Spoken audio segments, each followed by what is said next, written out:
श्रुतिस्मृतिपुराणानाम्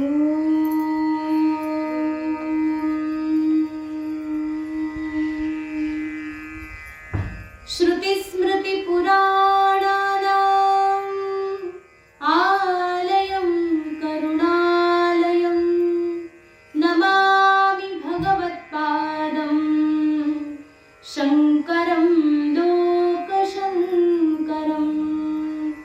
शङ्करं शङ्कराचार्यं केशवं बादरायणं सूत्रभाष्यकृतौ वन्दे भगवन्तौ पुनः पुनः। ईश्वरो गुरुरात्मेति मूर्तिभेदविभागिने व्योमवद्व्याप्तदेहाय दक्षिणामूर्तये नमः। नारायणं समारम्भां शङ्कराचार्यमध्यमाम् अस्मदाचार्यपर्यन्तां वन्दे गुरुपरम्पराम्। नमस्ते शारदे देवी काश्मीरपुरवासिनी त्वामहं प्रार्थये नित्यं विद्यादानं च देहि मे। ब्रह्मस्वरूपा परमा ज्योतिरूपा सनातनी सर्वविद्याधिदेवी या तस्यै वाण्यै नमो नमः। सच्चिदानन्दरूपाय विश्वोत्पत्त्यादिहेतवे तापत्रयविनाशाय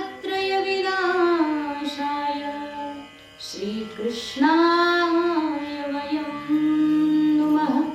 यं प्रव्रजन्तमनुपेतमपेतकृत्यं द्वैपायनो विरहकातर आजुहाव पुत्रेति तन्मयतया तरवाभिनेदुः तं सर्वभूतहृदयं मुनिमानतोऽस्मि।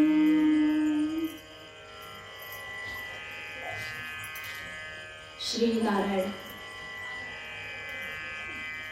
भगवान परमेश्वराच्या अपार करुणेतून श्रीमद भागवत सत्संग आपला हा जो प्रतिदिन चाललेला आहे अत्यंत आनंदपूर्वक, आणि या सत्संगामध्ये विगत दिवशी आपण सर्वांनी श्रवण केलं होतं की श्रीमद भागवत महात्म्य, श्रीमद भागवत एक अशी ज्ञानगंगा आहे, अशी भक्ती वैराग्य गंगा आहे ज्याच्यामध्ये की मोठे मोठे पापी लोकही सहजपणे तरून जातात। तर श्रीमद भागवताच्या महात्म्य परत आलेली आणखी एक गोष्ट आपण सर्वांनी ऐकली होती, ती म्हणजे कोण? अत्यंत महापातकी धुंदुकारी, जो की त्याच्या पापाच्या बळावर एक भयानक प्रेत बनून गेला होता। तर त्या प्रेताचं ठिकाणी जे झालेलं पाप आहे त्या पापालाही धुवून टाकण्याकरता केवळ श्रीमद भागवत कथा ही काम आली आहे। श्रीमद भागवत कथा श्रवण करून त्या ठिकाणी प्रेत योनीमध्ये असलेला धुंदुकारी त्या ठिकाणी त्याला मोक्ष मिळालेला आहे। भगवान परमात्म्याच्या धामाला तो त्या विमानामध्ये बसून गेलेला आहे। अशा प्रकारे गोकर्ण महाराजांनी ही कथा, अत्यंत रसमयी असणारी मंगलमयी परमपावनी कथा संपूर्ण लोकांच्या हिताकरता पुन्हा एकदा सांगितली, आणि सर्व लोकांच्या करता आता भगवान परमेश्वराच्या वैकुंठातून विमान घ्यायला आली आणि सगळेच्या सगळे विमानामध्ये बसून परमेश्वराच्या धामाला प्रस्थान करतात। अशा प्रकारे ही श्रीमद भागवत कथा अत्यंत पावनी आहे, जगत पावनी आहे। संपूर्ण पापांपासून संपूर्ण जेवढेही या विश्वामध्ये पाप आहेत, जे की आपल्याला कदाचित माहीतही नाही, अशा सगळ्या पापांपासून आपल्याला सर्वांना रक्षण करणारी ही श्रीमद भागवत गंगा आहे. अशा प्रकारे श्रीमद भागवताच्या महात्म्यपरक असलेले 5 अध्याय आपले संपूर्ण झाले होते. याच्यानंतर आता या श्रीमद भागवत कथेच्या महात्म्यातला शेवटचा 6वा अध्याय जो आहे महात्म्यपरक आलेला, तर श्रीमद भागवत कसं ऐकायचं, कशा प्रकारे ऐकायचं, किती दिवसात ऐकायचं, त्या भागवताला कुणी सांगायचं, कुणी ऐकायचं आणि काय काय नियम पाळायचे, कथा ऐकत असताना त्या व्यक्तीने आपल्या जीवनामध्ये कोणत्या कोणत्या नियमांचं पालन केलं पाहिजे, याचं अत्यंत विशाल वर्णन या 6व्या अध्यायामध्ये आलेलं आहे. आणि हे 6 अध्याय झाले की हे पद्मपुराणांतर्गत जे महात्म्य आहे ते समाप्त होऊन जातं. तर मग अशा प्रकारे 6ठ अध्यायामध्ये या ठिकाणी सनत कुमार जे आहेत देवर्षी नारदांना आता या श्रीमद भागवत कथेला श्रवण करण्याची विधी त्या ठिकाणी सांगतात. बघा, श्रीमद भागवत कथा जी आहे ती बहुतांश या ठिकाणी ह्या नियमाप्रमाणे ऐकली जाते. जशी कथा साप्ताहिक असते, साप्ताहिक कथा म्हणजे 7 दिवसामध्ये, किती 7 दिवसामध्ये ऐकायची. साप्ताहिकी कथा ही 7 दिवसांची असते. त्यानंतर पाक्षिक म्हणजे 15 दिवसांची कथा. त्यानंतरची कथा मासिक कथा असते, म्हणजे 1 महिन्यामध्ये ऐकायची. यानंतर म्हणतात द्वैमासिक म्हणजे 2 महिन्यामध्ये ऐकायची. त्यानंतर सांगतात त्रैमासिक म्हणजे 3 महिन्यामध्ये ऐकायची. पुढे सांगतात की ही कथा तुम्ही 6 महिन्यातही ऐकू शकता. आणि जर तुमच्याकडे अत्यंत जास्तीत जास्त वेळ आहे तर तुम्ही ही कथा 1 वर्षातही ऐकू शकता. आणि त्यात आता कलियुगामध्ये काय सांगितलेलं आहे की 1 वर्षापर्यंत रोज कथा ऐकायची सगळ्यांना शक्य आहे का? नाही ना. सगळेच्या सगळे लोक 1 वर्ष एवढा वेळ काही काढू शकणार नाही. म्हणून त्याला थोडंसं कमी केलं, 6 महिन्यात ऐका. तेही शक्य नाही तर म्हटले 3 महिन्यात, तेही नाही तर 2 महिने, 1 महिने पाक्षिक कथा. आणि आता कलियुगामध्ये लोक एवढे जास्त आपल्या कामामध्ये व्यस्त असतात की त्यांना ही कथा फार जास्त दिवस ऐकणं शक्य नाही. म्हणून या शास्त्राने आपल्या सगळ्यांच्या हिताकरता, आपल्या सर्वांच्या सोयी करता अवघ्या 7 दिवसामध्ये या श्रीमद भागवत कथेचं विधान केलेलं आहे.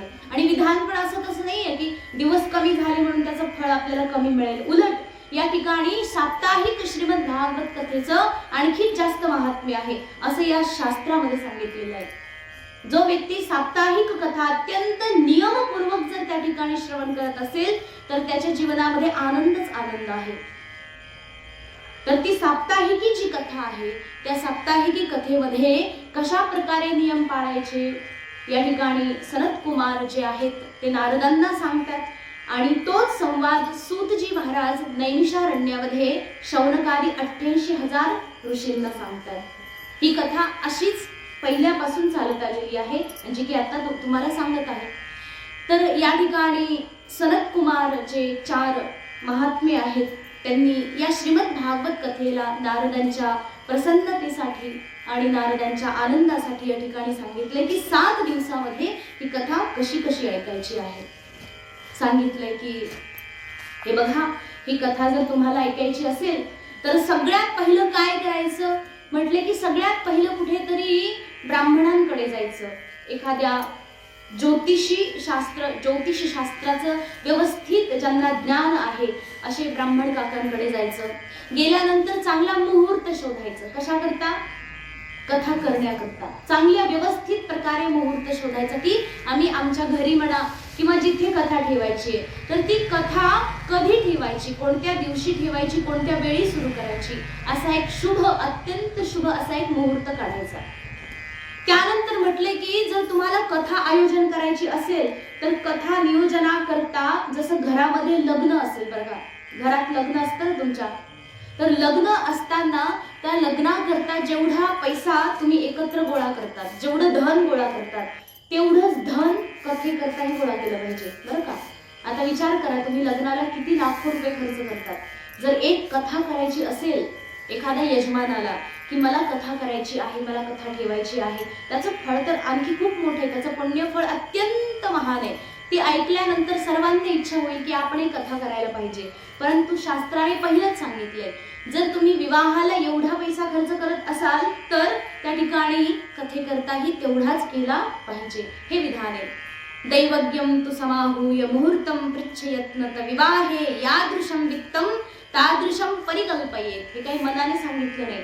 विवाहे यादृशम वित्तम, विवाह करता जेवढी धनराशी तुम्ही एकत्र गोळा करतात, तादृशम परिकल्पयेत, तेवढीच धनराशी एकत्र गोळा करा. कशा करता? कथेकरता, कथेचं नियोजन करण्याकरता.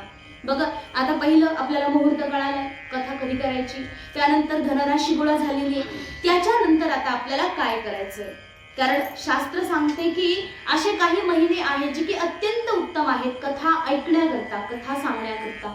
तर सांगितले की नभस्य अश्विनोर्जौच मार्गशीर्ष शुचिर्नभा एते मासा कथारंभे श्रोतृणाम मोक्ष सूचकाः.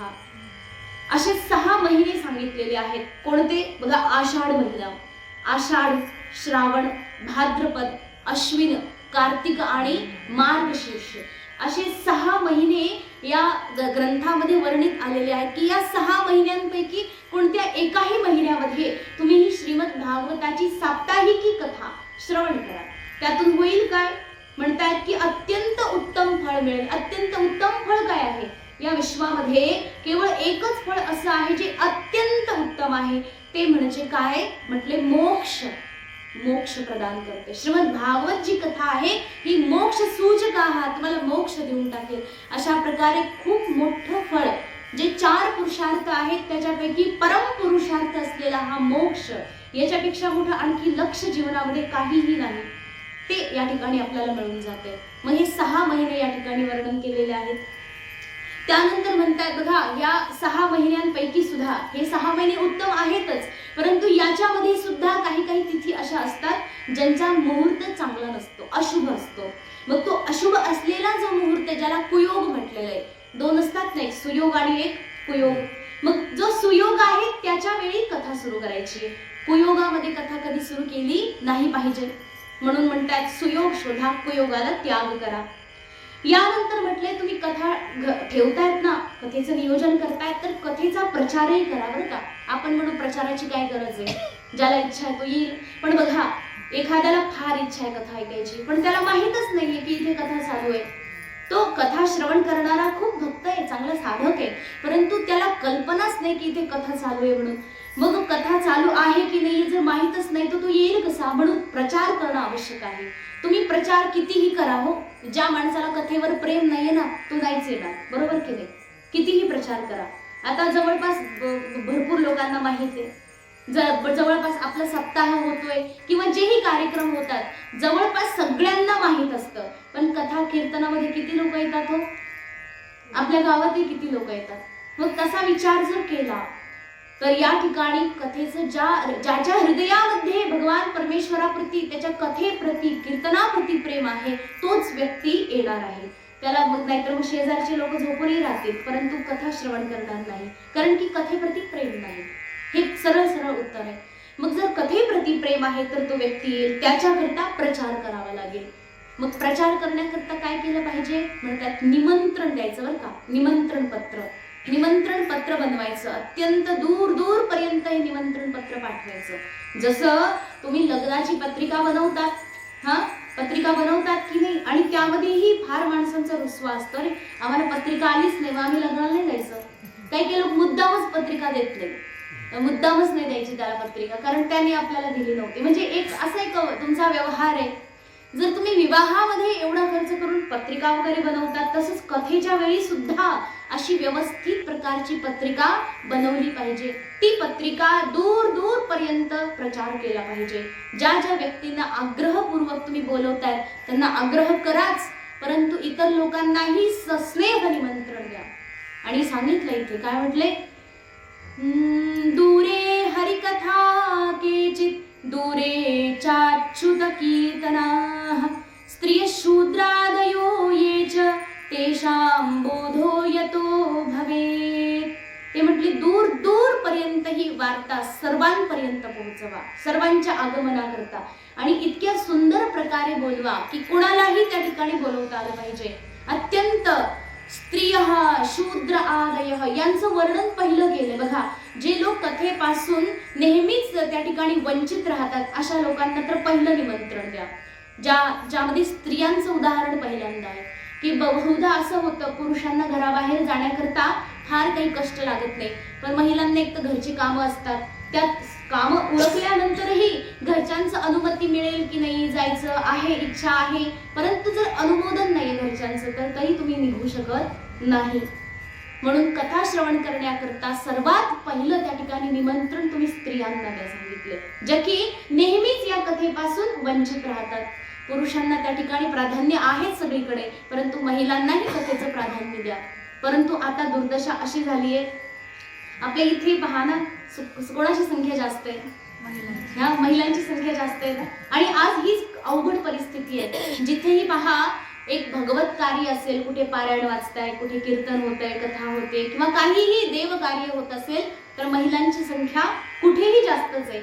आणि देव कार्य जिथे नाहीये, जिथे अगदीच उगाच काहीतरी चाललेलं आहे, देव कार्याच्या व्यतिरिक्त काहीतरी चाललेलं आहे, त्या ठिकाणी मात्र महिला नसतात, पुरुषांची संख्या अधिक असते. महिला असतीलही काही सांगता येत नाही, परंतु त्यांची संख्या कमी असते. मग इथे आता सगळा उलटा परिणाम झालेला आहे. परंतु आता हे चांगलं आहे की महिला कथेमध्ये अधिक असतात, कारण की त्यांचीच जास्त गरज आहे. जर तुम्ही कथेमध्ये आल्या, कथेमधले चांगले संस्कार तुम्ही जर अंगामध्ये बाणले, स्वतःच्या जवळ ठेवले, तर ते संस्कार तुम्ही तुमच्या अपत्यांना देणार, ते संस्कार तुम्ही तुमच्या मुलांना देणार आहात. मग त्या संस्कारातून ते घडतील, त्याकरता सगळ्यात पहिली संस्कारित तर आई पाहिजे. म्हणून आई जर संस्कारी आहे तर तिचे मुलं अवश्य संस्कारी होणार. त्याच नियमानुसार महिलांना सगळ्यात पहिल्यांदा निमंत्रण द्या. स्त्रियः, त्यानंतर म्हटले जे शूद्र आहेत, म्हणजे जातीहीन लोक जे आहेत, ज्यांना देव कार्य करण्यास मनाई आहे. म्हणतात ना, उंबरठ्याशी कैसे शिव आम्ही जातीहीन, रूप तुझे कैसे पाहू त्यात आम्ही हीन. भगवान परमात्म्याला जोखामेळा प्रार्थना करतात की देवा, उंबरठ्याला मी कसा काय शिवू, कारण मी जातीहीन आहे, आतापर्यंत तुझं मी दर्शन घेऊ शकलो नाही. म्हणजे जे लोक शूद्र ज्यांना म्हटलेलं आहे, जे कथेपासून वंचित आहेत, जे कुठल्याही भगवत कार्यापासून वंचित आहेत, त्यांना निमंत्रण द्या. बघा, इतकी सुंदर ही श्रीमद भागवत कथा आहे, ज्यांचा जिथे काही भेदभाव नाहीये. जसे सूर्याचे किरण सर्व प्राणी मात्रावर एक सारखे पडतात. असं नाहीये की ब्राह्मणाच्या घरावर थोडा व्यवस्थित सूर्य दिसतो आणि एका शूद्र व्यक्तीच्या घरावर नाहीये, असं नाहीये ना. किंवा गंगेमध्ये सूर्य छान चमकतो आणि एखाद्या गटरमध्ये नाही, असं होत नाही. सूर्यनारायण जशी सारख्या रूपाने कृपा करतायत, त्याच प्रकारे ही श्रीमद भागवत कथा सर्व लोकांवर, सर्व प्राणी मात्रावर सारख्या प्रमाणात कृपा करते. सांगितले तुम्ही सर्व या. शूद्रादयः, स्त्रियः शूद्रादयः तेषां बोधः यतो भवे, त्यांनाही या म्हणा, या कथेचं श्रवण करा. ही कथा अशी अद्भुत आहे, जीवनाला पावन करणारी, पवित्र करणारी आहे. म्हणून सर्वांना निमंत्रण आहे. दूर पर्यंत निमंत्रण पत्र पाठवा आणि त्याच्यामध्ये लिहा. काय लिहायचं? हे परमात्माचे अनन्य असणारे भक्त, भगवान परमेश्वराचे जे सेवा करणारे साधक वृंद आहेत, भक्त आहेत, स्नेहीजन आहेत, परिजन आहेत, तुम्हा सर्वांना आमच्याकडे अग्रहाचं निमंत्रण आहे. ही श्रीमद भागवत ज्ञानगंगा अमुक तिथीपासून सुरू आहे. अशा प्रकारे या तिथीच्या वेळी कृपा करून, बघा असं लिहिलं पाहिजे बरं का. आपण म्हणतो ना कृपया, काय म्हणतो आपण? कृपया सर्वांनी आशीर्वाद देण्यास उपस्थित राहावे, कृपया म्हणतो ना. तसंच तिथे पण लिहायचं. आपण म्हणू काय, देव कार्य, माझं घरचं काम आहे का हे, मग घरच्या कामाला कृपया म्हणू, हे तर देवाचं काम आहे, कृपया म्हणायची गरज नाही. या ठिकाणी तर तुम्ही आणखी जास्त विनम्रपणे हात जोडून प्रार्थना करा. कारण की जर तुमच्या कृपया म्हणण्याने, तुमच्या प्रार्थना केल्याने जर तो व्यक्ती कथेला येत असेल ना, तर त्याच्यापेक्षा जास्त पुण्य तुम्हाला मिळणार आहे. म्हणून कृपया ही कथा श्रवण करण्याकरता या. बघा, 7 दिवसाची कथा आहे. आमचा तर आग्रह असा आहे की तुम्ही आदल्या दिवशी या आणि कथा संपल्यानंतर तुमच्या घरी जा. जी कथा आहे पूर्ण तुम्ही श्रवण करा, इथेच मुक्काम राहून करा. आणि जर तुम्ही फार व्यस्त असाल तर कमीत कमी 2-3 दिवस तरी कथेला या. जर तेही शक्य नाही तर कमीत कमी 1 दिवस तरी तुम्ही कथेला अवश्य या. अशा प्रकारे प्रार्थनापूर्वक विनंतीपूर्वक त्या ठिकाणी सर्व हरिभक्तांना निमंत्रण द्या. दूर दूरपर्यंत आपले जेवढे नातेवाईक दूरस्थ असतील किंवा आपले जे मित्र परिवार आहेत किंवा आपले जेही स्नेही भक्त आहेत, भक्त परिवारामध्ये अनेक लोक आपल्यासोबत येतात. जसं वारीमध्ये गेलं तर तिथे अनेक प्रकारचे लांब लांबचे लोक आलेले असतात, लांब लांबून आलेले गावचे.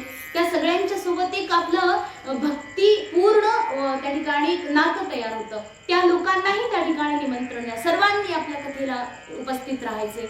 बरं, तुम्ही सर्वांना उपस्थित केलं, सगळे आले, मग आल्यानंतर त्यांना सोय नको का खायला प्यायला, मुक्काम त्यांना राहण्याकरता काही सगळं पाहिजे की नाही? सगळ्याची सोय केली पाहिजे, नाही तर नुसतंच या या या आणि आले की बसायला जागा नाही, मग काय उपयोग आहे? मग त्यांची व्यवस्था त्या प्रकारची केली पाहिजे. म्हणून जसं विवाह करता तुम्ही सर्वांना आग्रहाने बोलवतात की या या, अनेक कार्य असतात, ते अनेक कुलाचार पार करण्याकरता अनेक लोकांची आपल्याला गरज असते. म्हणून त्या सर्वांच्या सहयोगाने आपण हे सगळे काम पूर्ण करायचे. त्याकरता कथेच्या साठी सुद्धा तुम्ही निमंत्रण देऊन त्यांच्या व्यवस्थित प्रकारे राहण्याची व्यवस्था करायची आहे. व्यवस्थेमध्ये जसं राहण्याकरता कुठे रूम आहे, कुठे स्नानघर आहेत, त्या ठिकाणी अंथरूण पांघरूण इत्यादीची व्यवस्था आहे आणि सर्वांना सामूहिक पंगत होईल अशा प्रकारची अन्न व्यवस्था केली पाहिजे. अत्यंत सुंदर आणि परिष्कृत, अत्यंत व्यवस्थित प्रकारे त्या ठिकाणी जे कथा श्रवण करणारे लोक आहेत त्यांचीही त्या ठिकाणी सेवा व्यवस्थित प्रकारे झाली पाहिजे. अत्यंत सुंदर परिष्कृत प्रकारे ते केलं पाहिजे. पुढे म्हणतात की ही जी कथा आहे ही श्रवण करण्याकरता तुम्हाला काय करावं लागेल बघा. कारण की कथा करायची असेल तर अशी तसं नाही, नियोजनबद्ध पाहिजे, शृंखला असते. तर त्याच्याकरता तुम्हाला एक मंडप सजवावा लागेल, बरोबर ना?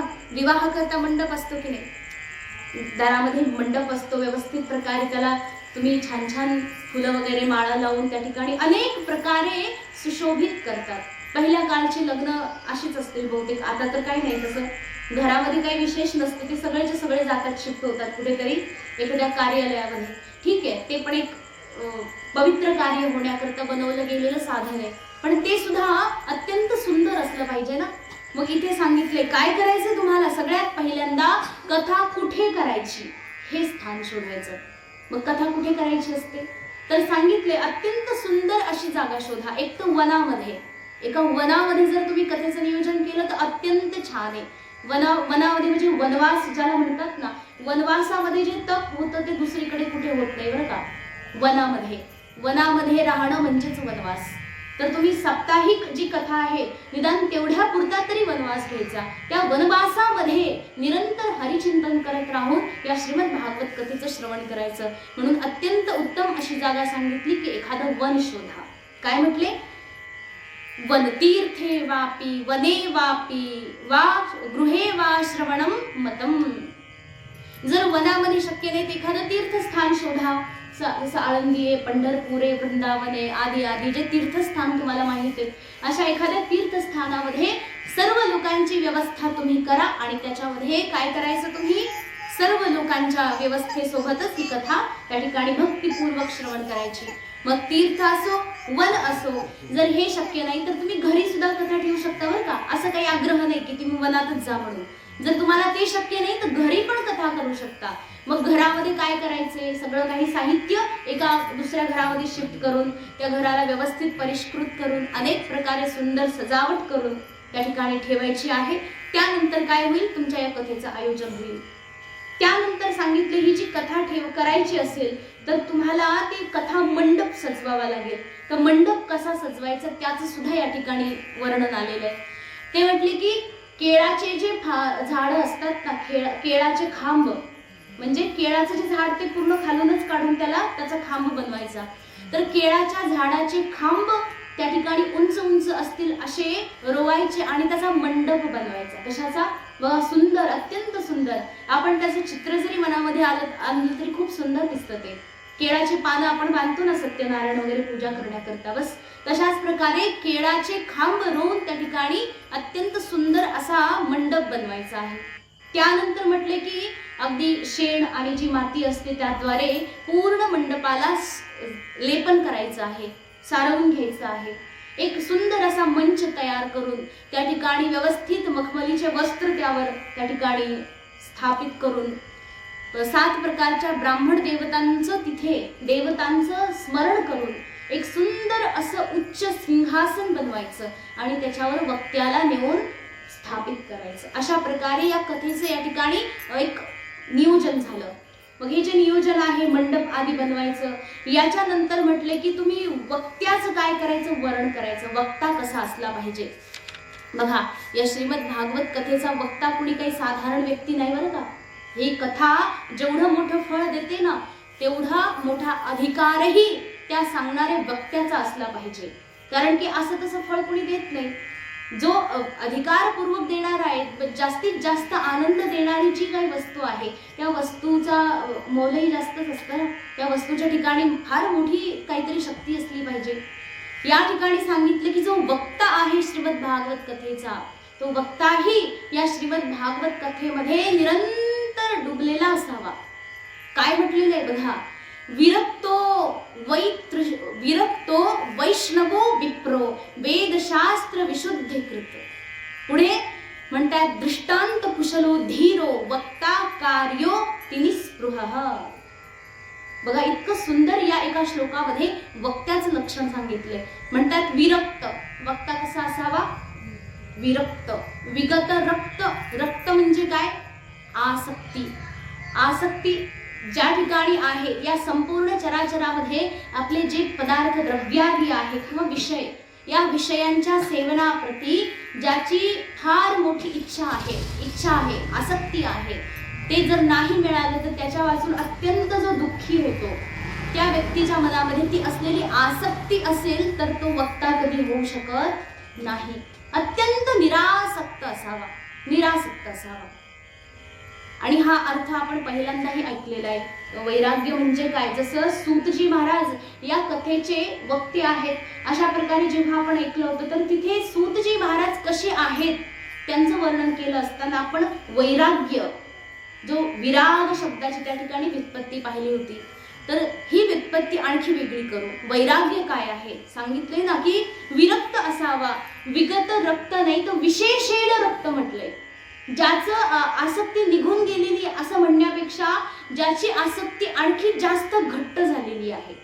फक्त फरक एवढा आहे, ज्याची आसक्ती प्रपंचावर नसून आपल्या आध्यात्मिक जीवनावर आहे, ज्याची आसक्ती केवळ आणि केवळ भगवान परमेश्वराच्या श्री चरण कमलावर आहे, असा जो व्यक्ती आहे तो कसा आहे, विरक्त. कसा, विरक्त. ज्याची आसक्ती आहे परंतु कुठे, फरक आहे. त्या दिवशी आपण विचार केला होता, आसक्ती ठेवायची एवढीच हौस आहे ना, मग अशा ठिकाणी आसक्ती ठेवायची. भगवान सांगतात मय्यासक्त मना पार्थ योगम युंजन मदाश्रयः असंशयम समग्रम माम यथा जास्यसि तच्छृणु. अर्जुना, माझ्या ठिकाणी आसक्ती ठेव. जर तुला आसक्ती ठेवायची एवढीच फार उत्कट इच्छा आहे ना, तर काय करायचं, या प्रपंचावर, या जारा पुत्र आदी धन, या सर्व संपत्ती, या सर्वांवर जी आसक्ती आहे ती फक्त कन्व्हर्ट करायची कुठे, माझ्या ठिकाणी. तीच आसक्ती ठेवायची, उलट आणखी जास्त वाढवायची, परंतु ती आसक्ती भगवान परमेश्वराच्या चरणावर असावी. बस हा अर्थ इथे असाच आहे. विरक्त म्हणजे ज्याची रक्ती आहे, ज्याचा अनुराग आहे कुठे, भगवान परमेश्वराच्या चरणावर, इतरत्र कुठेही नाही. या संसारामध्ये जगभर पसरलेला जो अनुराग आहे, तिथे तिथे तिथे तिथे, या सगळ्यांना समेटून एकाच ठिकाणी केवळ परमेश्वराच्या चरणावरच ज्याचा अनुराग केंद्रित आहे बघा, तरच त्या ठिकाणी भगवान परमात्मा प्रकट होऊ शकतो बरं का. जसं बघा, एखादा कागद जर तुम्ही उन्हामध्ये ठेवला, सगळीकडून ऊन पडते त्या कागदावर, तो कागद जळेल का, नाही ना.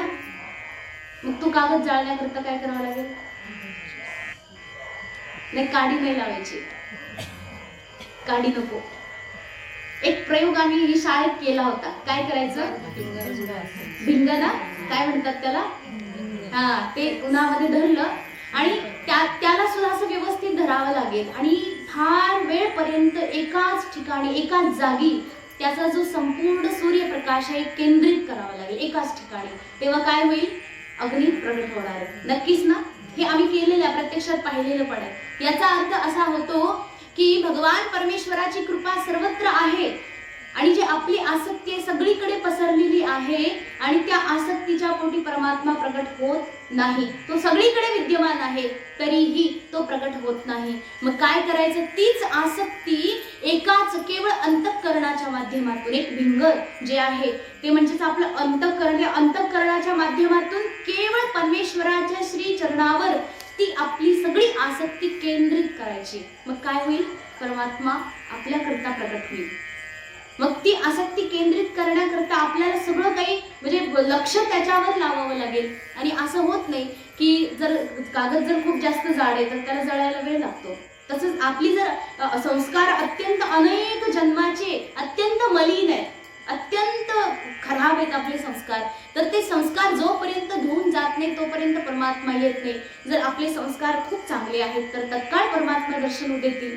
जर खूप संस्कार खराब आहेत तर आधी ते सगळे संस्कार जळत जळत जळत येतील आणि त्यानंतर परमात्मा कुठेतरी आपल्याला दर्शन देतील. म्हणून अत्यंत विरक्त असणारा वक्ता त्या ठिकाणी कथा श्रोता वक्ता म्हणून असला पाहिजे. कथा सांगण्याकरता अत्यंत वैराग्यवान व्यक्ती असावा, ज्याची परमेश्वराच्या श्रीचरणावर अनन्यसाधारण भक्ती आहे. असंच त्या ठिकाणी एकदा कुणीतरी आता लांब पाठवून द्या. तर अशा प्रकारे भगवान परमेश्वराची कृपा त्या ठिकाणी होऊ शकते. त्यानंतर सांगितले की तो विप्र वैष्णव असावा. वैष्णव शब्दाचा अर्थ आपण या ठिकाणी पाहूयात. बघा, वैष्णव म्हणजे भगवान परमेश्वराचे अनन्य भक्त जे की परोपकारी असतात. वैष्णव जन तो तेने कहिए जे पीड पराई जाने रे, पर दुखे उपकार करे तो ये मन अभिमान ना आने रे. वैष्णव जन तो, वैष्णव जन तो तेने कहिए. वैष्णव त्याला म्हणायचं जो परोपकारी आहे. पीड पराई जाणे, जो दुसऱ्याचं दुःख ओळखतो, दुसऱ्याच्या दुःखाला आपल्या आतमध्ये अनुभव करू शकतो, तो वैष्णव आहे. परदुःखे उपकार करे, दुसऱ्याच्या दुःखामध्ये निरंतर उपकारी होऊन तटस्थ उभा राहणारा जो आहे तो वैष्णव आहे. म्हणून असा परोपकारी जो महात्मा आहे, सिद्ध महात्मा, तोच केवळ या कथेचा वक्ता होऊ शकतो. त्यानंतर म्हटले विप्र असावा. विप्र म्हणजे ब्राह्मण. त्या ठिकाणी जन्मना ब्राह्मणो ज्ञेय संस्कारो द्विज उच्चते विद्या विप्रत्वम याती. विप्र शब्दाची व्याख्या केलेली आहे. जन्माने ब्राह्मण कुळामधला असावा. त्यानंतर विद्येया विप्रत जन्मना ब्राह्मणो ज्ञेय संस्कार, संस्कारांच्या माध्यमातून ते द्विज होतात. उपनयन आदी संस्कार झाले की. आणि त्यानंतर विद्येया म्हणजे संपूर्ण शास्त्राचं व्यवस्थित प्रकारे ज्या व्यक्तीनं अध्ययन केलेलं आहे तो म्हणजे विप्र आहे. आणि अध्ययनामध्ये बघा अनेक प्रकार आहेत. पहिलं अध्ययन त्या ठिकाणी श्रुती, श्रुती म्हणजे वेद. तर संपूर्ण वेद जे 4 वेद आहेत त्या 4ही वेदांचं वेदांगा समवेत जे उपवेद आहेत त्यांचंही ज्याने अध्ययन केलेलं आहे. त्यानंतर म्हटले की अध्ययनामध्ये ज्याने केवळ श्रुती नाही तर स्मृती ग्रंथाचंही अध्ययन केलं आहे. स्मृती ग्रंथामध्ये त्या ठिकाणी इतिहास येईल. इतिहासामध्ये 2 आहेत, एक रामायण आहे आणि दुसरं महाभारत आहे. आणि त्यानंतर म्हटलेलं आहे की पुराण 18 पुराण आहेत. किती? 18 पुराण आहेत. हे 17 पुराण आहेत आणि 18वं महापुराण श्रीमद भागवत आहे. तर या 18ही पुराणाचं ज्या वक्त्यानं व्यवस्थित प्रकारे अध्ययन केलेलं आहे आणि स्मृती ग्रंथ जे आहेत ज्यामध्ये अनेक स्मृती आहेत, मनुस्मृती आदी आदी, या सर्व ग्रंथांचं सुद्धा त्यांनी व्यवस्थित असं अध्ययन केलेलं आहे. असे जे आहेत निस्पृह, अत्यंत निस्पृह, ज्यांची कुठल्याही वस्तू प्रतिस्पृहा नाही, भगवत परायण आहेत, भगवान परमेश्वराची भक्ती ज्यांच्यामध्ये निरंतर प्रवाहित आहे, अशा व्यक्ती काय असू शकतो? वक्ता असू शकतो. त्यानंतर म्हटले स्त्रैण, एवढं असावा बरं का, नसावा काय तर म्हटलेले स्त्रैण नसावा. स्त्रैण म्हणजे स्त्रीलंपट. तो स्त्रीलंपट नसावा. वाक्पटुता भलेही असू दे त्याच्या ठिकाणी, परंतु ती वाक्पटुता अगदी कपटपूर्व नसावी. त्याच्यामध्ये दृष्टांत कुशलता असावी, म्हणजे एखादे जसे साधारण श्रोते समोर बसलेले आहेत आणि परंतु मनामध्ये फार भक्ती आहे, भक्तिभाव आहे, भक्तिभावाने श्रवण करून फक्त चालत नाही, त्या ठिकाणी थोडंसं बुद्धी पण पाहिजे समजण्याकरता. परंतु बरेचसे श्रोते असे असतात ज्यांना कळत नाही. मग त्यांना कळत नाही तर असे दृष्टांत देऊन त्या ठिकाणी पटवून त्यांना सांगितलं पाहिजे की अत्यंत मूढमतीला सुद्धा ते कळालं पाहिजे. ते शास्त्र, ती कथा, ती भगवान परमेश्वराची परम मंगलमयी वार्ता त्याला कळाली पाहिजे. याला म्हणतात दृष्टांत कुशल. असा वक्ता असला पाहिजे की जो अत्यंत सुंदर आणि व्यवस्थित प्रकारे सर्वांना समजावून सांगू शकतो. सर्वांना त्यामध्ये आनंद वाटतोय कथा श्रवण करण्याकरता. अशा प्रकारे ही परम मंगलमयी कथा अशी ऐकायची. संपूर्ण कथा ऐकताना कसं बसायचं तर त्याचंही वर्णन आहे. कथा सांगायला जर वक्ता पूर्व दिशेकडे तोंड करून बसलेला आहे तर श्रोत्यांनी उत्तरेकडे तोंड करायचं. कुठे? उत्तरेकडे. श्रोत्यानं उत्तरेकडे तोंड केलं असेल तर वक्त्यानं पूर्वेकडे करायचं. आणि जर त्या ठिकाणी वक्त्याचं तोंड जर उत्तरेकडे असेल तर श्रोत्यांनी पूर्वेकडे तोंड करायचं. किंवा त्या ठिकाणी सर्वांनीच पूर्वेकडे तोंड करून त्या ठिकाणी कथेचं श्रवण करायचे. इतर दिशांना त्या ठिकाणी विधान केलेलं नाहीये. अत्यंत सुंदर प्रकारे या कथेचे या ठिकाणी महात्म्य सांगून अत्यंत व्यवस्थित प्रकारे ही कथा सुंदर प्रकारे प्रारंभ करण्याकरता तुम्ही काय करायचं? पहिल्यांदा म्हटले जे कथा व्यास आहेत म्हणजे कथा सांगणारे आहेत आणि ऐकणारे आहेत त्यांनी काय करायचं म्हणतात? सगळ्यात पहिल्यांदा क्षौर कर्म करून घ्यायचे, म्हणजे मुंडन करायचे, केस काढायचे सगळ्यांनी. बरं का महाराज? सर्वांनी केस काढायचं सांगितलंय. महिलांचं नाही चाललेलं आहे. तुम्ही म्हणाल असं कसं? महिलांनी कथा श्रवण करण्याकरता अत्यंत व्यवस्थित सुंदर परिष्कृत असे सुंदर वस्त्र घालून अत्यंत सुंदर प्रकारे सजवून स्वतःला त्या ठिकाणी अत्यंत प्रसन्न अंतःकरणाने बसायचे. आणि पुरुषांनी क्षौर कर्म करायचे, म्हणजे सर्व केस काढून त्या ठिकाणी व्यवस्थित प्रकारे स्नान, संध्या, उपासना आदी सर्व कर्म करून बसायचं आहे. आणि जोपर्यंत कथा संपत नाही तोपर्यंत केस काढायचे नाही, केस, दाढी आदी काही काढायचं नाही, नख काढायचे नाही. आणि व्यवस्थित त्रिकाल स्नानही करायचं विधान आहे. सुंदर प्रकारे याचं वर्णन आलेलं आहे. असं करत करत संपूर्ण लोक एकत्र येतात कथेचं श्रवण करण्याकरता. तर सगळ्यात पहिलं सांगितलेलं आहे की कथेचे जे वक्ते आहेत त्या वक्त्याचं मंडपामध्ये आगमन होण्यापूर्वी संपूर्ण श्रोत्यांनी कथेच्या मंडपामध्ये उपस्थित असलं पाहिजे. बघा फार मोठा नियम आहे. आपल्याकडे सगळं उलट चाललेलं आहे. बघा तुम्ही कधी येतात बरं?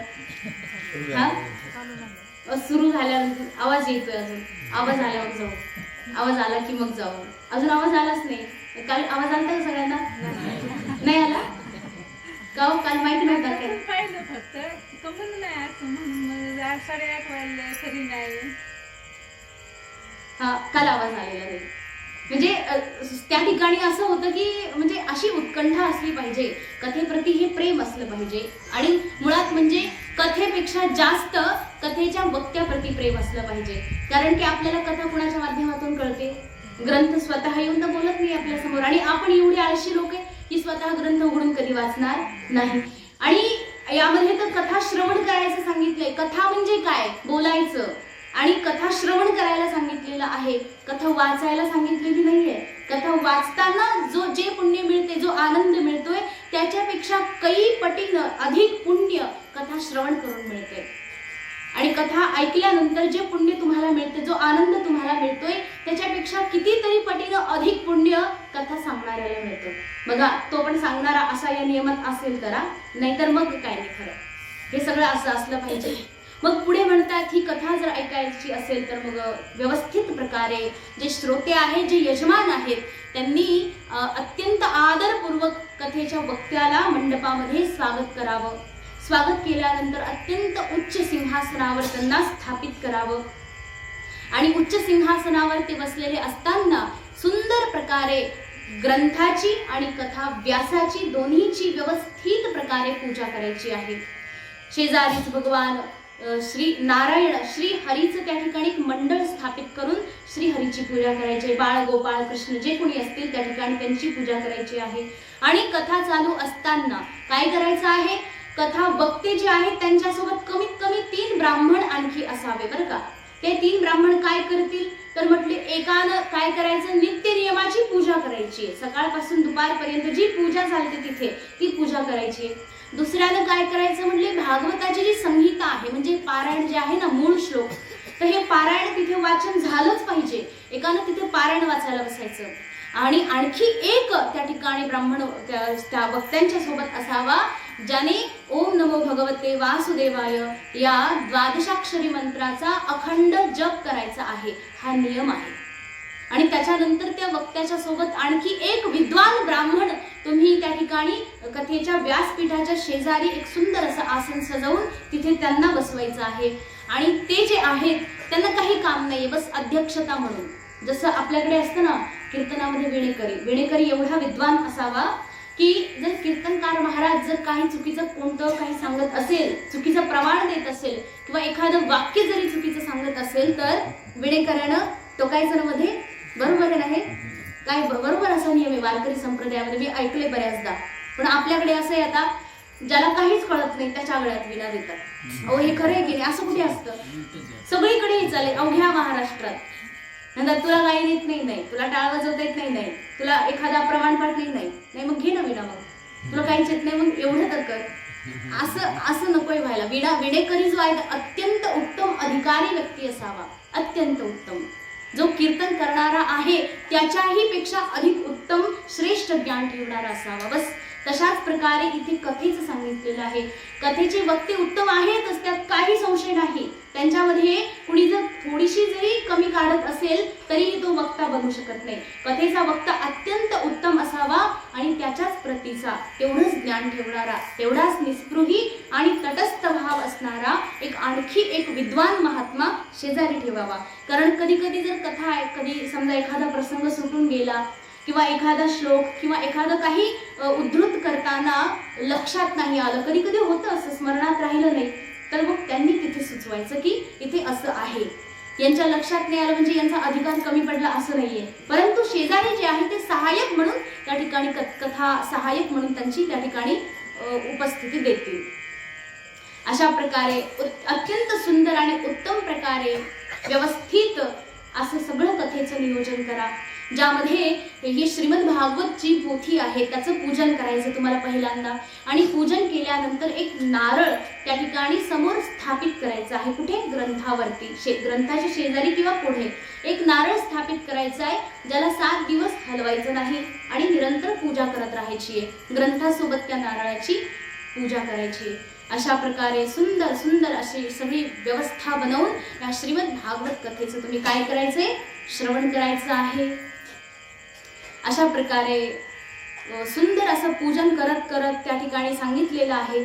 आणि जे व्यास आहेत त्यांच्या ठिकाणी असा भाव असावा. बघा आपल्याला भाव कसा द्यायचा असतो शास्त्र सांगणाऱ्यांना याचं उदाहरण शास्त्रकार देतात. भगवान वेदव्यासांनी सांगितलं इथे, ते म्हणतात काय? शुकरूप प्रबोधज्ञ सर्व शास्त्र विशारद एतत् कथा प्रकाशेन मदज्ञानम विनाशय. जे श्रोते आहेत त्यांनी काय करायचं? व्यासांच्या जवळ जाऊन प्रार्थना करायची. कथा व्यास जे आहेत त्यांना प्रणाम करायचा आणि काय म्हणायचं? हे शुकस्वरूप. शुकस्वरूप म्हणजे काय? शुक कोण आहेत? भगवान शुकदेव, जे की या श्रीमद भागवत कथेचे पहिले वक्ते आहेत, ज्यांनी पहिल्यांदा कथा सांगितली. तर आता सध्या आपल्या समोर जे वक्ते बसलेले आहेत त्यांना आपण त्या भगवान शुकदेवांच्या समान अंतःकरणापासून स्वीकार करायचं, त्यांना जाणायचं आणि तशाच प्रकारे त्यांची स्तुती करायची. आणि त्यानंतर म्हणायचं तुम्ही संपूर्ण शास्त्र विशारद आहात. केवळ एवढंच ज्ञान नाहीये तुम्हाला, संपूर्ण शास्त्राचं विशेष रूपाने ज्ञान आहे तुम्हाला. म्हणून तुमच्याकडे ते सामर्थ्य आहे. काय सामर्थ्य? म्हणतात एतत् कथा प्रकाशेन. ही जी कथा आहे ही मला त्या ठिकाणी सांगून माझ्या अंतःकरणामध्ये, माझ्या बुद्धीमध्ये प्रकाश पाडून तुम्ही काय कराल? माझं अज्ञान नष्ट कराल. मदज्ञानम मत अज्ञानम. माझ्यामध्ये असलेलं जे अज्ञान आहे त्याला तुम्ही संपूर्णपणे नष्ट करू शकता. हे तुमच्याकडे असलेलं सामर्थ्य आहे. म्हणून हे भगवान शुकस्वरूप वक्ता त्यांना त्या ठिकाणी प्रार्थना करून तुम्ही व्यवस्थित सुंदर प्रकारे आसन देऊन नमस्कार करा. आणि व्यवस्थित अत्यंत अशी काही कंजूसी करायची नाही बरं का. कुठेही बऱ्याचदा असं पाहिलं जातं की कंजूसी, भयंकर कंजूसी, साधारण एक फुलाचा हार वगैरे आणत नाहीत.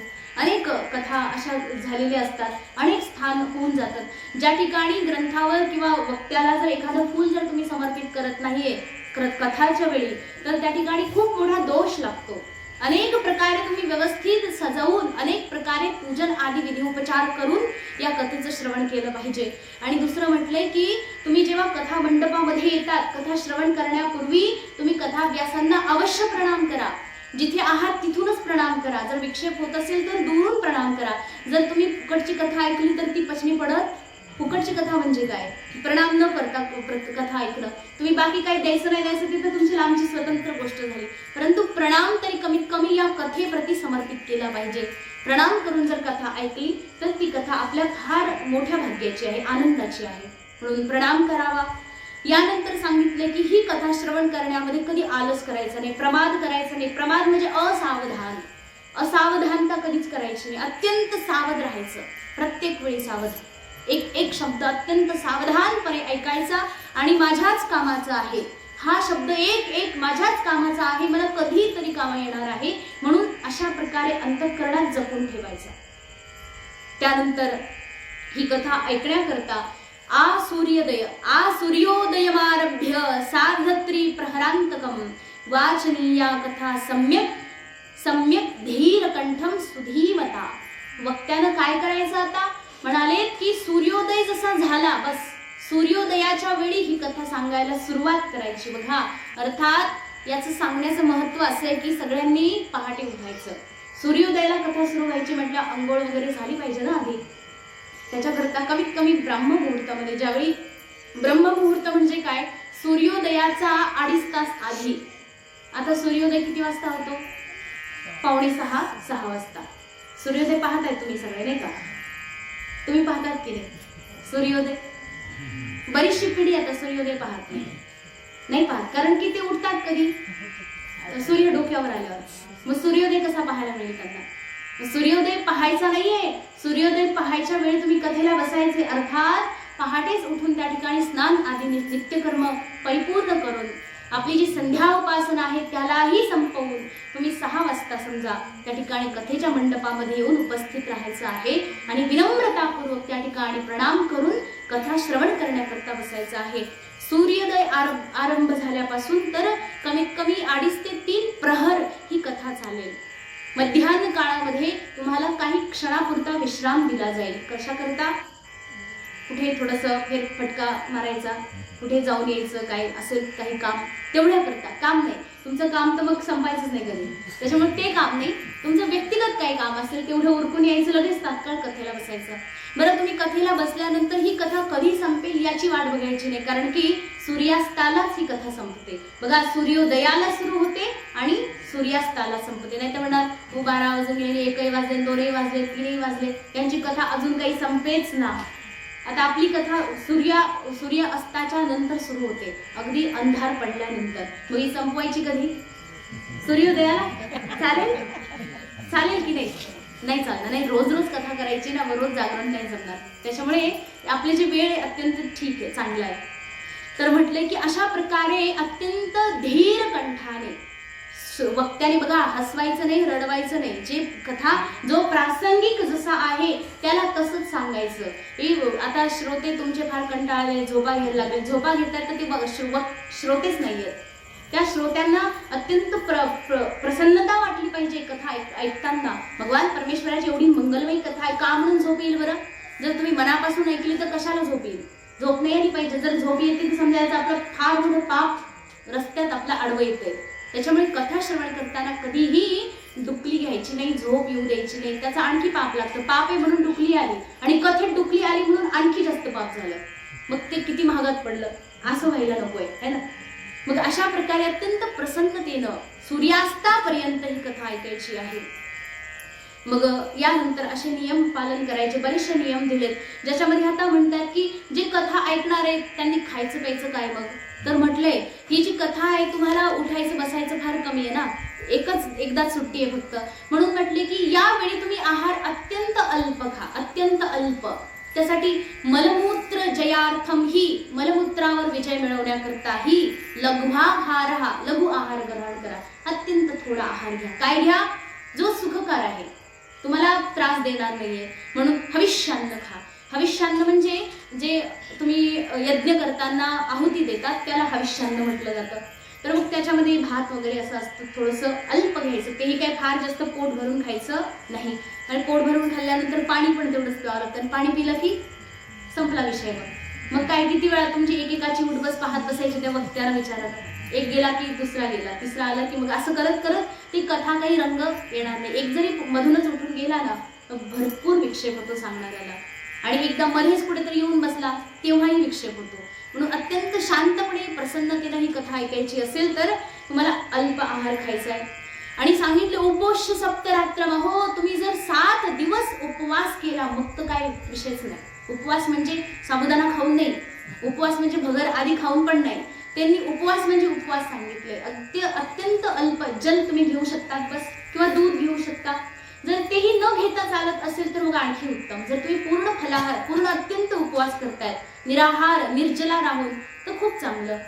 आणि ते तर खूपच छान आहे. परंतु तरीही जर ते नाही जमत तर एक वेळेचं तुम्ही त्या ठिकाणी काहीतरी अल्प फळ खाऊ शकता एक वेळेला. तर तेही नाही जमत तर म्हटले एक काम करा. मग ठीक आहे, तुम्हाला नाही जमत तर मग घृतपानम पयपानम कृत्वा, तूप प्या म्हटले. तूप पिऊनही भूक अगदी शमन होते बरं का. तूप पिल्यानंतर तहानही लागत नाही आणि भूकही लागत नाही. तूप पिऊन पाहिले कुणी कधी? ते पंचकर्म करणारे असतात ना, त्यांना ते देतात भूक लागू नाही म्हणून. आणि भूक जर ज्याला फार वजन कमी करायचं असेल स्वतःचं तर तूप खाऊनही राहू शकतो. तूप खायचं, पण असं नाही म्हणत तूप खाऊन झोपा काढायच्या. तूपच खायचं, फक्त तूप प्यायचं त्याला. आणि तूप पिल्यानंतर दुसरा काहीही आहार खायचा नाही. मग त्यानंतर त्याचं जे वजन आहे ते हळूहळू कमी होतं. आता हा फक्त एक बाकीचा उपाय झाला, परंतु भूक लागत नाही त्याचं एक मोठं कारण आहे तूप ग्रहण केल्यानंतर. जर तूप नसेल, कारण आता जर तूप काय हो आम्हाला पाहायला मिळत नाही, तूप आमच्या वातीला नसतं, तर मग ते नाही जमणार. मग काय करायचं म्हणे, दूध प्या तुम्ही.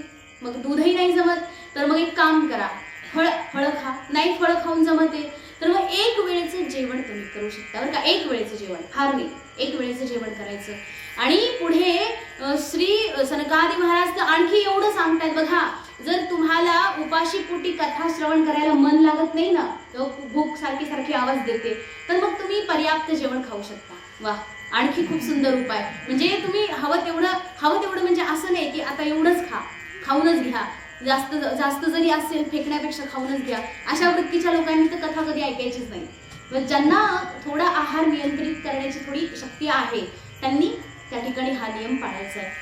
जेवढा उपयुक्त आहे कथा श्रवण करण्याकरता मन लागेल अशा प्रकारचा आहार घ्यायचा आहे. अल्प आहार करून मन लागत असेल तर चांगलंच आहे.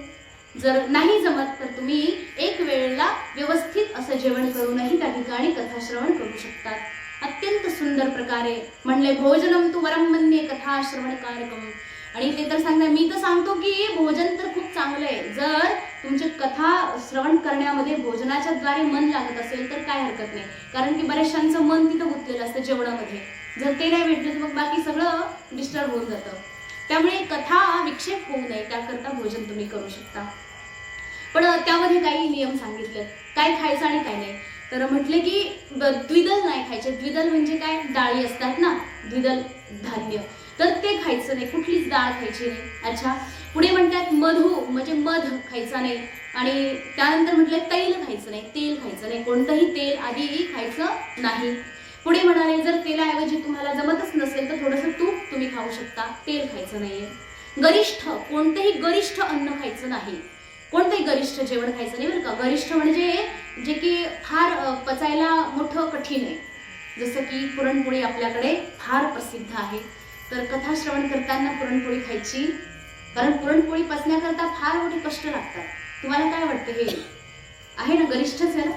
एकदा पुरणपोळी खाल्ली की मग माणूस दिवसभर पाणी पित राहतो, दुसरं काहीही खायची इच्छा होत, कारण एवढं गरिष्ठ आहे ते की दुसरं खाऊच शकत नाही. मग अशा प्रकारचं भोजन करायचं नाही, गरिष्ठ जेवण त्याग करायचं. पण आपल्याकडे आग्रहाची काही कमी नसते. एखादा म्हटलं ना पोळी खायचे, हो ते आग्रह याच्याकरता असतो, जर सणवार असेल, कथा असेल, काही संत महात्मे घरी यायचे असतील, तर आपल्या इच्छेनुसार आपण त्यांना खाऊ घालतो, पण ते कशामध्ये स्वतःला अनुकूल पाहतायत याचा विचार आपण करत नाही. आपली इच्छा आहे ना, मग त्यांनी ते खाल्लंच पाहिजे. मग आपण त्यांच्याकरता एवढा स्वयंपाक केला आणि त्यांनी खाल्लंच नाही, तिथून पुढे दुःखही वाटतं. म्हणजे हे सगळे जे दुर्गुण आहेत ते त्याग केले पाहिजे. असो म्हणतात, अत्यंत व्यवस्थित प्रकारे ही कथा ऐका. कुणाशी बोलायचं आणि कुणाशी नाही बोलायचं त्याचंही वर्णन आहे. वेद वैष्णव विप्राणाम गुरु गो व्रतीनाम तथा स्त्री राजमहताम निंदा वर्जयेत यद कथाव्रती. म्हटलंय जेव्हा तुम्ही कथा ऐकता आणि बोलता त्यावेळी काय करायचं म्हटलेले, वेदाची निंदा करायची नाही, वैष्णवांची म्हणजे हरिभक्तांची निंदा करायची नाही, ते तर कधीच करायचे नसते. परंतु तरीही इथे आपल्याला विशिष्ट नियम घालून दिला. गुरु, गोमाता आणि विप्र यांची निरंतर सेवा करायची. आणि जो व्यक्ती यांची निंदा करतो, स्त्रियांची निंदा करतो, बघा स्त्रियांनाही खूप छान, स्त्री राजमहताम, जी स्त्री आहे आणि जे राजे आहेत यांचीही जरी कोणी निंदा केली तर अशा व्यक्तीशी बोलायचं सुद्धा नाही, तो कितीही जवळचा असू द्या. तर तुम्ही कथा ऐकतायत ना, मग अशा व्यक्तीशी बोलायचं नाही जो ह्या सगळ्या दुर्गुणांना सोबत ठेवतो. पुढे म्हणाले, रजस्वला स्त्री अत्यंत म्लेच्छ व्यक्ती, अत्यंत पतित व्यक्ती, अत्यंत दुराचारी, दुर्गुणी आणि मदिरा आदी पान करणारा, मांसाहार भक्षण करणारा व्यक्ती, अशा व्यक्तीशी कधी तुम्ही बोलायचं नाही. जो कथा श्रवण करतो, ज्याला कथेचं फळ पाहिजे. त्यानंतर सत्य पालन करा, शौच, दया आदी आदी या सगळ्या व्रताचं पालन करून पाप आचरण करणाऱ्या सर्व लोकांपासून दूर राहा. आणि या कथेचं श्रवण त्यांनी अवश्य करायचं. बघा म्हटले अपुष्पा, अपुष्पा म्हणजे अशा स्त्रिया, त्यानंतर काकवंध्या, ज्यांचं रजस्वला थांबलेलं आहे अशा स्त्रिया, काकवंध्या, काकवंध्या म्हणजे एक स्त्री जी की पूर्ण वंध्या नाहीये पण काकवंध्या म्हटले. काकवंध्या म्हणजे जिचा एकच पुत्र आहे, एकच बरं का, म्हणजे बघा शास्त्र सांगते एकच पुत्र नकोय व्हायला, कमीत कमी 2 पाहिजे, एक नकोय. जर एक असेल तर स्त्री वांस पूर्ण नाही परंतु अर्धी आहे, काकवंध्या म्हटले. म्हणून अशी स्त्री पण कथा ऐकायला तिनं तर अवश्य यावं. पुढे म्हटलेलं आहे, अशी स्त्री जिचा पुत्र मृत्यू झालेला आहे, अशी स्त्री जिचा गर्भ त्या ठिकाणी गेलेला आहे, जी की आता पुत्रहीन आहे, अशा सर्व स्त्रियांनी तर ही कथा अवश्य ऐकायची बरं का. इतकं मोठं महत् भाग्य आहे त्यांचं. ही कथा जर त्यांनी मनापासून श्रवण केली तर फार मोठं फळ त्याचं त्यांना मिळेल. अशा प्रकारे एतेषु विधिना श्रावे एतदक्षयतरं भवेत् अत्युत्तमा कथा दिव्या कोटी यज्ञ फलप्रदा. अत्यंत उत्तम अशी ही कथा आहे आणि या कथेला जर या विधी विधानापूर्वक जर तुम्ही श्रवण केलं तर करोडो यज्ञ केल्यानं जे फळ मिळतं तेच फळ या एका कथेतून तुम्हाला मिळणार आहे. अशा प्रकारे ही कथा तुम्ही श्रवण करा, त्याचं चिंतन करा, मनन करा आणि 7 दिवसांपर्यंत अहरह या कथेच्या आनंदाला डुबूनच त्या ठिकाणी ही कथा श्रवण करा. जे कथेचे श्रोते वक्ते आहेत त्यांनी अखंड ब्रह्मचर्य पालन करा. जमिनीवर झोपा, जे की पलंग गादी वगैरे जे आहे त्याचं वर्जन करा. जमिनीवर झोपून ज्या ठिकाणी गोबर इत्यादीनं लेपन केलेलं आहे, शेणानं लिपलेलं आहे अशा ठिकाणी झोपा. बघा शेणानं लिपलेलं घर आता पाहायलाच मिळत नाही आणि जर पाहिलं तर आपण काय म्हणतो, अरे अजून काय यांचं आहे की नाही, अजून एक म्हणजे ते आपल्याला लाज वाटते त्याची. व खरी लाज याची वाटली पाहिजे की शेण कुठे पाहायला मिळत नाही, याची खरी लाज आहे. ते अत्यंत परिष्कृत आहे, अत्यंत पवित्र आहे. जर शेणानं लिपण केलं तर दुसऱ्या कुठल्याही गोष्टीनं पवित्र करण्याची गरज नाही, ती जागा आपोआप शुद्ध होऊन जाते. त्या ठिकाणी आता तुम्हाला आणखी नवीन उपचार करण्याची गरज पडत नाही, कारण की गौमाता अत्यंत पवित्र आहे, त्रिभुवनाला पुण्य देणारी आहे, परम पावनी आहे. म्हणून गोमातेचं गोमूत्र, त्या ठिकाणी गोमातेचं दूध आणि शेण इत्यादीनं बनलेली जी काही वस्तू आहे ती परम पवित्र आहे. जास्तीत जास्त त्याचं सेवन करावं. अशा प्रकारे ही कथा सुंदर प्रकारे 7 दिवस श्रवण करावी, अत्यंत पुण्य देणारी आहे असं त्या ठिकाणी कुणी सांगितलं, सनत कुमारादींनी श्री नारदजी महाराजांना सांगितलं. सुंदर प्रकारे ही कथा श्रवण केली, कथेचं महात्म्य त्या ठिकाणी ऐकलं. नारदजी महाराज अत्यंत खुश आहे, अत्यंत प्रसन्न. त्यांनी पाहिलं की देवी भक्तीचं दुःख निवारण करायला तर आलं होतं, ते तर झालंच झालं, परंतु हे धन्योस्मी अनुगृहीतोस्मी. त्या ठिकाणी नारदजी महाराज स्वतःविषयी सांगतात की मी धन्य आहे. मी का धन्य आहे? मी अनुगृहीत आहे. म्हणजे तुम्ही महापुरुषांचा माझ्यावर अनुग्रह झाला, तुमची माझ्यावर कृपा झाली, त्यामधून मी अत्यंत धन्य भवद्भी भवद्भी करुणापरीही, तुमच्या करुणेतून मला हे प्रसाद मिळालेला आहे. काय? अद्य मे भगवान लब्धः, आज साक्षात भगवान परमात्माच मला भेटून गेले. सर्व पाप हरो हरिही, सर्व पापांचं हरण करणारा तो श्री हरी आज त्या ठिकाणी साक्षात मला मिळालेला आहे. अशी ही परम पावनी कथा तुमच्या सर्व संत महापुरुषांच्या कृपेतून मला मिळाली.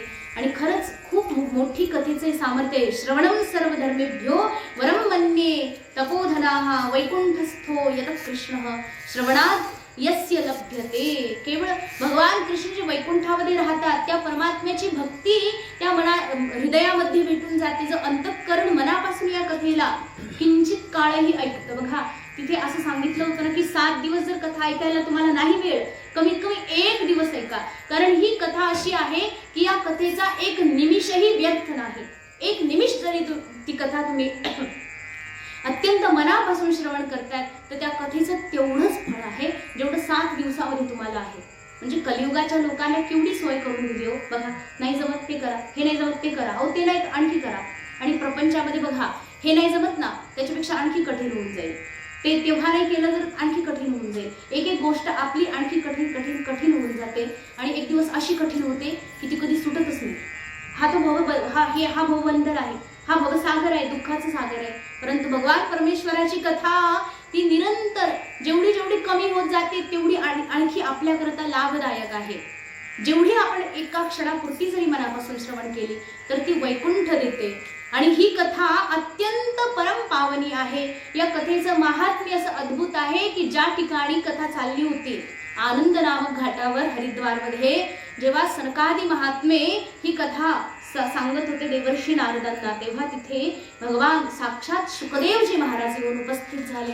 आणि त्यांनी या कथेचं श्रवण त्या ठिकाणी, म्हणजे श्रवण तर निरंतर करतायत ते, त्या ठिकाणी ते आज असे आले अजानुलंबित बाहू. 16 वर्षाचं त्यांचं आयु आहे. ते कधी याच्यापेक्षा मोठे होत नाही. अत्यंत ज्ञानवृद्ध आहेत, परम तपस्वी, परम तेजस्वी, साक्षात भगवान श्रीकृष्णाची मूर्ती आहे. असे भगवान श्री शुकदेवजी महाराज अत्यंत मंद मंद स्वरामध्ये या श्रीमद भागवत कथेचं वाचन करत करत येत होते. त्यांनी सर्वांनी पाहिलं. सर्व उठून त्या ठिकाणी श्री शुकदेवजी महाराजांच्या श्रीचरणावर साष्टांग दंडवत प्रणिपात करताय. आणि आता प्रार्थना करतात की हे भगवान शुकदेवजी महाराज, आपलं आगमन आपल्याकरता अत्यंत आनंदप्रदायक आहे. तेव्हा श्री शुकदेवजी महाराज स्वतः आपल्या वाणीतून उपदेश करतात. बघा, संत महात्मे जेव्हा उपदेश स्वतःहून करतात ना, तेव्हा समजायचं की आपलं भाग्य आज खरोखर उदयाला आले. नाही तर आपण काय विचारायचं, मग त्यांनी सांगायचं, ते तर मग अधिकार आपला कमी आहे. परंतु संत महात्मे स्वतःहून आपल्याला सांगतात तर मग आनंदपूर्वक ऐकायचं.